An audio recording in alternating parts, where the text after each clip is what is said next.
Hello, everybody. My guest today is Vaibhav Domkundwar. He is an entrepreneur and seed investor with dual bases in Silicon Valley and India. He runs Better, which is the parent company of Pickbackman, which is a micro venture firm that builds and invests in category-defining businesses at the seed stage. Before Better, he co-founded mobile roaming platform leader Roamware, which was acquired by Audux. He is a graduate of University of California, Berkeley, and runs marathons to put health and fitness as high up as his work and family life in terms of priorities. Vaibhav, are you ready to take us to the top? Yep, absolutely. All right, so let's talk Pickbackman today. What's the company do and how do you make money? Pickbackman actually helps you keep your memory safe. And like somebody has described it, it said, helps you get rid of that photo backup anxiety, if you know what I mean. And what's your revenue model? How to make money? Pickbackman is an application people use to upload their photos and their videos to their online accounts. So let's say when you go for a trip and you have, let's say, a few hundred to 1,000 photos, uploading them to a Google or a SmugMug or Flickr account is really, really time consuming. That's where Pickbackman comes in. It's just a one click, two click, and third, and you're done. It does that job automatically for thousands of photos. And we have a freemium version, so people download the version and use it for free for some time and upgrade. We charge them a monthly $6.95 or annual $69, or we have a lifetime plan that we're going for a little bit right now for one time. So it's a subscription business. We actually focused a lot on the product first and started monetizing very recently. So, Vaibhav, just to be clear, the price point on the SaaS model, where it's not freemium, is about $7 a month. That's right. Okay. Yes. And put this on a timeline for us. When did you launch the company? What year? So we've been working on the product for about 2.5 years. Okay. So 2016 would have been go time. Yeah, that's right.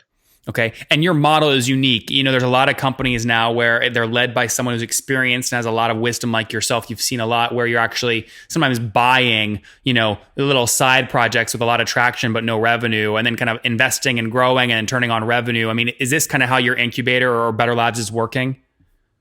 Not really. So Better is really two parts. One is Better Labs, where we essentially build products from scratch ourselves. So we have a 60 people team. So Pickbackman is an example of a product company that is built within Better Labs. And then we've got Better Capital, which is an early stage investor. So we do seed, pre-seed, and pre-series A rounds. And we're structured as an AngelList syndicate in India and the US. And last year in 2018, we were the number one AngelList India syndicate. And how much did you deploy in that year? I can give you the exact numbers, but we did 16 deals, and we were somewhere in the, let's say about $2 million to $3 million, largely in Indian companies, so it's a significant amount. Have you bought any companies that you were previously an investor in? No, I don't. I don't think we're investing in companies that we would buy. I think we're investing in companies that are really kind of going after very large markets. Yeah. So what I'm trying to do is delineate here. So just to be clear, these are two very different things. One is is a syndicate to support kind of the Indian kind of startup ecosystem. The other is 60 people building your own products in-house from scratch. Correct. I see. That's right. Okay. So let's say I was an entrepreneur in India launching my own company and I got a thing on AngelList that you wanted to invest, but I knew that if you invested, you'd have information in the company that would help businesses you're building on the other side of kind of your internal team. How do you keep those pieces of information separate? I think they have, honestly, we've never had this problem because what we are building internally at Labs is very, very specific. We're not building multiple ideas at a time. We actually have about 4 product companies that we are going deep in. Whereas everything that we're investing in is across segments. We've done crypto, we've done agri-tech, we've done SaaS, we've done companies focused on the Indian domestic market that have done very good in terms of growth and scale. So they're very, very different. I think Better Labs is essentially an outcome of my entrepreneurial career in terms of, knowing how to start from an idea to get to scale and revenue and profits. And Better Capital is essentially saying that, I just don't believe we can do it again and again for tens of ideas. So Capital is essentially to bring all that experience to early stage founders where, if you look at the 16 deals we did last year, I was very instrumental in essentially building rounds from scratch for some of these companies, right? So I think Labs and Capital are actually very, very empowering each other more than anything else. Got it. What have you scaled? Let's go back to Pickback Man now. How many customers have you scaled to today? So we have about 50,000 plus users in 130 countries, and we have paid users that are a fraction of that. We hit about $12,000 in revenue last month. 12,000 what? $12,000 MRR last month. And we expect to kind of really scale that this year. We just started monetizing and optimizing towards the later part of last year. Okay, so you had 50,000 free users. You turned on the $7 paywall late 2018, and now you've got about $12,000 in revenue coming in per month. And at a $7 price point, that would mean you've converted about, what is that, 1,700 of the 50,000 into paid? Yeah, I don't know the exact numbers from that percentage perspective, but essentially over the last 3 months, we've gone from multiplying our revenue per day. We really track on a daily basis as well. So that's been a good trend over the last 90 days, and I think there's a lot of optimization. And just to clarify, I think we had kind of a price plan for a longer time. Just started to optimize and really kind of push our customers to the paid service with our launch of our latest version in middle of last year. Mm-hmm. And so how do you go? I mean, at this price point, you have to sign up such a high number of customers to build a meaningful business, right? I mean, you either have to, stay low price point and go for 1 million customers, or as flip the script and go the complete opposite way. How do you go from, 50,000 free users and 2,000 paid to, 5 million free and 2 million paid? That's right. So I think, we're solving a problem that is very universal. So, for example, if you look at what just happened in terms of SmugMug buying Flickr and saying we're turning away the free plan, and you had 50 million plus users who now suddenly had to find a new place. And a good majority of them are going to Google Photos, right? And we are probably the one Google Photos migrated today that you can actually use to move thousands and thousands of photos in a very efficient manner, right? So what we are really looking at is there are, hundreds of millions of people who actually need to keep their memories safe. And, first it was Flickr, then it was SmugMug, today it is Google Photos, tomorrow it might be something else. But Pickback Man is here to actually help you keep it safe, uploaded, and move from one service to another depending on what you're doing, right? So I think it's going to be a necessary utility, and that's where I think we think there's a lot of upside in terms of growth. Everything that we've done so far is zero marketing spend. How are they finding you? I get the whole word of mouth thing, but I mean, they have to find you somehow. How are people finding you? I think majority of them are finding us through Google, right? What search term? What do they go on Google and search? You search for Flickr uploader, you search for Google Photos uploader, you search for SmugMug uploader, and a variety of keywords. We've got a very long tail set of keywords as well. We were answering questions about people, asking how do I manage my iPhoto library after Apple discontinued it. How do I take it out and move it to Google Photos or something like that, right? So we've got a lot of that as well. That's kind of working to help people find us. Mm-hmm. And is this? I mean, do you have a team that is solely focused on SEO and long tail, or have you built kind of a machine that identifies these keywords and auto launches landing pages for them? No, we are actually doing a very curated effort because I think I'm personally of the opinion that it's a very human driven SEO that we look at. We really look at what is happening in the market. Like let's say the Flickr migration, and we've got a big landing page around that. So it's all written up and not really automated. Interesting. How many unique landing pages do you have up for these kind of keywords? Are we talking hundreds of keywords or thousands or tens of thousands? No, so we've got thousands, not tens of thousands, but including our, how-to articles, we've got thousands. Okay. Walk me through the team today. So you said 60 people across all of your product categories. How many just on Pickback Man? 5. Okay, 5 people. And how much capital have you guys put into the business so far? I think it's a very, very complex product in terms of making it work with multiple APIs and things like that. So I think the total that we've invested over the last 2.5 years would be probably about 750K to $1 million. Okay, all your own though, or have you raised outside capital? No, this is all my own. Yeah. Is it profitable today? Pickback Man. I mean, there is a lot of product development R&D costs that if we take away on a month-to-month basis, we are profitable now. Yeah. Do you separate out your 4 different product categories so you can actually run separate P&Ls, or do you really just roll them all up together? No, we run it separately now. You do run separate. Okay, so if I looked at the bank account for Pickback Man specifically, it would not be losing any money each month. Absolutely not. That's great. Okay, so just to be clear, you pay on $12,000 revenue. That's enough for you to pay the 5 full-time people. Yeah, I'm just discounting a lot of the R&D investment though. What do you mean?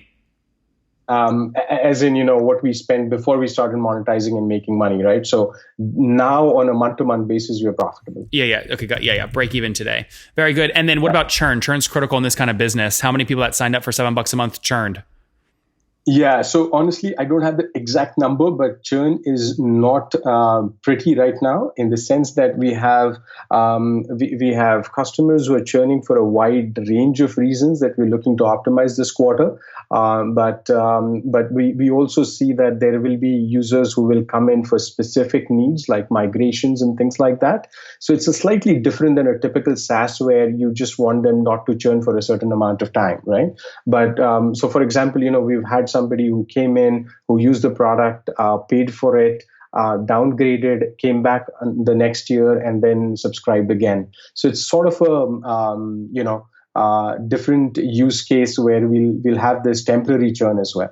Yeah, but just to be clear, someone who's paying you $7 a month every month is very different than someone that pays you $7 one time a year when they do the one photo upload. They're the photo download they're going to do that year. That's a $7 customer versus $70 a year customer.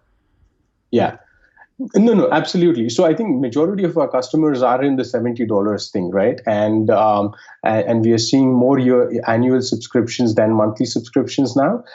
It's just that there are some people who are coming in for specific use cases, which we intend to kind of convert them to, help them understand how they can use Pickback Man for their ongoing photo and video management, right? Which there is really no tool that can help them keep automatically backed up on multiple services. So Vaibhav, what is the number right now? What is monthly churn? I don't know the exact number, but we are in double digits, so we're very high. So call it maybe north of 10% logo churn per month. Yeah. Yes. Yeah. Obviously I would say that it's really not a SaaS business then. You're churning more than 100% of your customer base every single year, right? Why try and force this into a SaaS model? Good question. So I think, there are use cases where we have a segment of customers who have not churned for a very long time, right? So I think what we are focusing on in terms of understanding churn is what is really churn versus what is, use case driven kind of one-off use case, right? So that's why we've got we're experimenting with a few different options this quarter that will give us a better idea of what is a one-time purchase use case versus somebody who will be with us for a longer time, and SaaS will make sense. And Vaibhav, what's your CAC today? What are you spending fully weighted to get a $7 a month customer? Honestly, like I said, spending any money for marketing at all. But you just said you have a super high touch SEO thing, meaning humans have to spend time to write articles. They have salaries. Yeah. So that's all within our 5-person team, right? So that's all within our 5-person team. And we've been writing for a long time. So this is not, the thousands have been written over the last 2 years, essentially.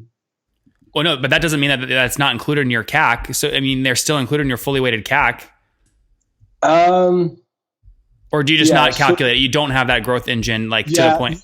We're really not calculating because I think there's just so much on product and customer support that we're focusing on and making our users really, really successful with the product. So if you look at our website, there are about 200 plus testimonials. And these are not customers saying, I love it, I love it, I love it. These are customers that if you read the testimonials, they're actually stories about what they wanted, how it happened, and how they're really, really thankful, right? So I think we're really saying that, okay, we have millions of customers to acquire.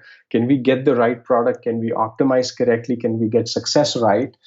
So that's why we haven't really been forced to really calculate all of those metrics. We're really focused on one or two metrics right now. Yep, very good. All right, let's wrap up with the famous five. Number one, what's your favorite business book? From an operational perspective, I absolutely love Ben Horowitz's The Hard Thing About Hard Things. Yep. By the way, do you have any team members in the States or no? Now I don't. Okay, no, not even yourself? I split. So I'm here half and half now in Silicon Valley and Pune. Okay, but do you have a US subsidiary or no? We are all US companies. Oh, all got these it. Companies. Yeah. Got it. California. Have you? Sorry, I'm gonna ask another question here. Have you ever considered using venture debt to drive additional growth, so you don't have to put up $700,000 of your own capital to launch these companies? Yes, I have. Have you used it?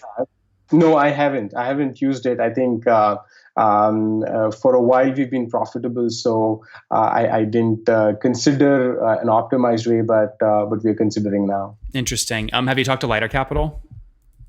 I haven't. Like I said, I think we haven't taken the step yet. Yep. All right. Number three. What's your favorite online tool for building the company?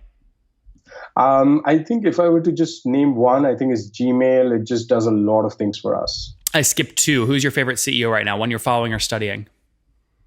I think my all-time favorite is Jeff Bezos, because I think he's probably the only one who's created multiple billion-dollar companies in the time that I've been in the workplace. Number four, how many hours of sleep do you get every night? 6 to 7. That's good. And what's your situation? Married, single, kids? Married, 2 kids, 9 and 11. That's great. And how old are you? I'm 44. Last question. What do you wish your 20-year-old self knew? I wish I knew what systems are and how they can be really good in personal and professional lives.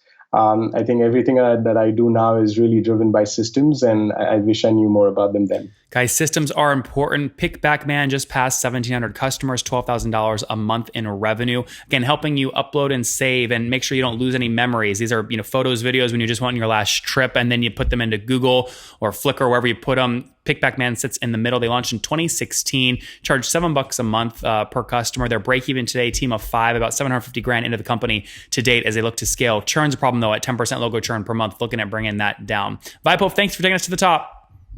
Thank you so much. Thanks, Nate.